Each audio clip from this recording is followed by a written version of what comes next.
Okay guys, magsaba-saba na punta sa atong channel.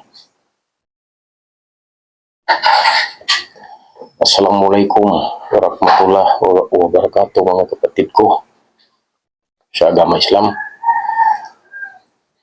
Ang kalinaw mag-auban kaninyo sa mga kapatid nako nga mga Christian.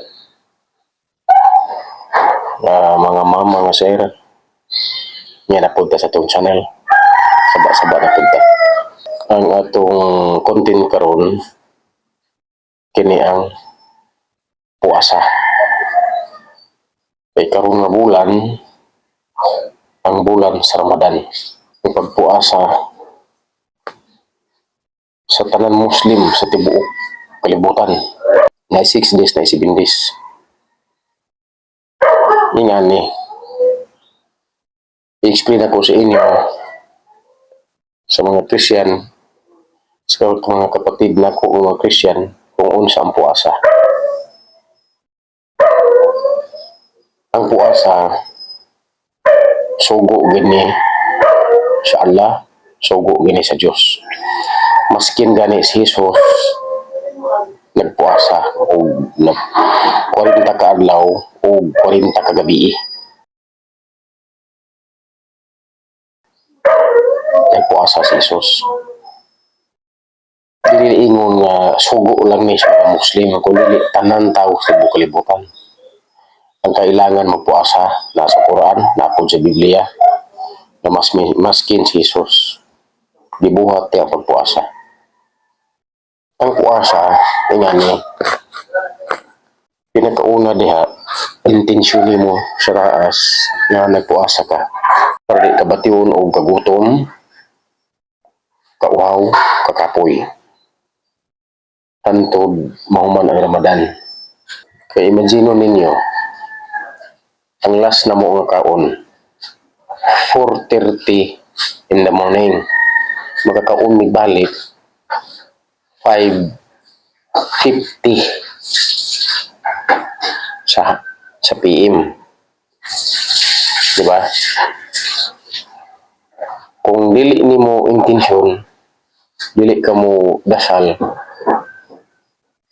na di ka gutomon, bati yung di ka gutom. Pero na ay exemption sa pagpuasa. Itong na ay gipamati sa lawas na mga sakit, dili sa pwede mapuasa. Kaya mas mulala ang ilahang malatian. Itong babae po nga gimens, dili pwede mapuasa. Ito lang ang mga ibol. Tapos, kini ang puasa, pinakauna gayaan ni sugo sa Allah, sugo sa Diyos. Ikaduha, bayad sa mga kasalanan na nabuhat nato. Ikatulo, tambal ang puasa. Dili puasa nga basta ng tambal ni. Nganong mingon ko nga tambal, ingani. Paminaw mo mga kapatid ni Christian. Basihi dahil ninyo, kinsa ang daghan masakit, Muslim ba o Krisyano?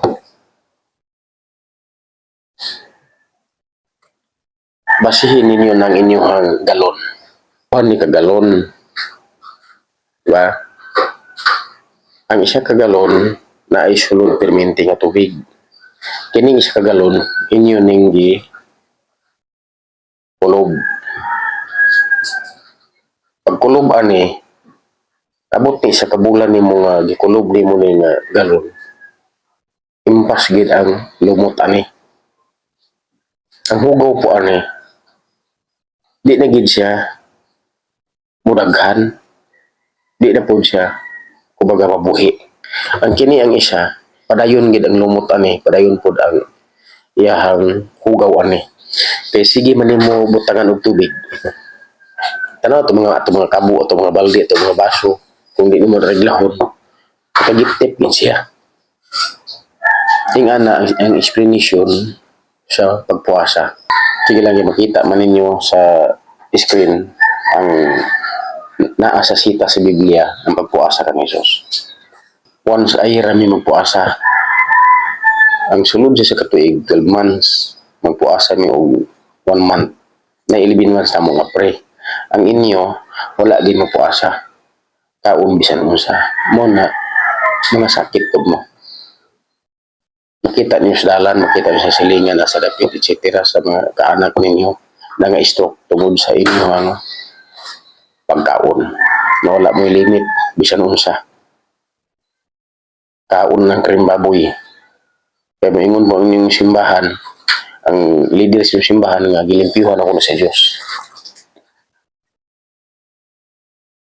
Di ba ang Diyos perfecto? Pag perfecto gani, is perfect. Dili pwede ni mo usbon. Leviticus, di bawal pagkaon krim baboy, maski bagikap kitang lawas.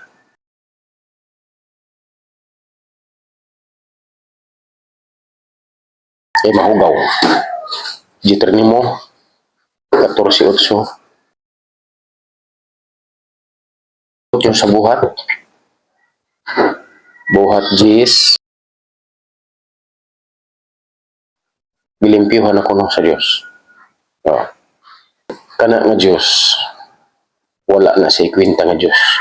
Kaya nga no, iya mag-iusab ang iyang balaod. Giusab niya sa walay dili bugat nga rason. Dapat usbon ni mga Dios ka, bugat nga rason ang pag-usab.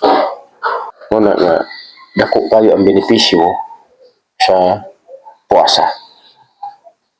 Kay sugo gini sa Dios, dili ni sugo sa tao. Daghan kayo salamat mga sir, mga ma'am. Palihog og research sa Biblia, sa makita ninyo sa screen, walay mawala sa inyo kung mag-research mo. Sige, salamat kayo.